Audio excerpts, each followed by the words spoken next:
ஒரு பிற்படுத்தப்பட்ட இன்னும் சொன்னா மத்தியதர வகுப்பு, அப்படி ஒரு பிறப்பால் ஒரு பிற்படுத்தப்பட்ட மத்தியதர வகுப்புல பிறந்த நான் இல்லை என்னை போன்றோர் ஜெயராணியுடைய எழுத்துக்களை படிக்கும் பொழுது நிச்சயமாக குற்ற உணர்வுக்குள்ளாகாமல் 2 சொட்டு கண்ணீராவது வடிக்காமல் திரும்ப முடியல. அந்த வடிக்கிற 2 சொட்டு கண்ணீரும் குற்ற உணர்வும் தான் இந்த சமூகத்துல இந்த பொது சாதி மனநிலையோட, இந்த சாதி ஆதிக்கத்தோட அவங்க எழுப்புகிற கேள்வி, முன்வைக்கிற உரையாடல்னு நான் பாக்குறேன்.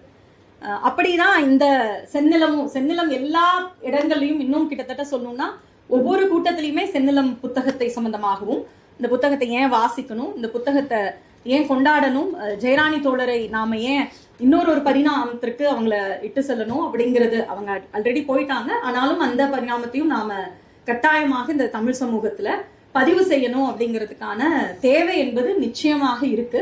அது தவிர்க்க முடியாததும் கூட அப்படின்னு நான் நினைக்கிறேன்.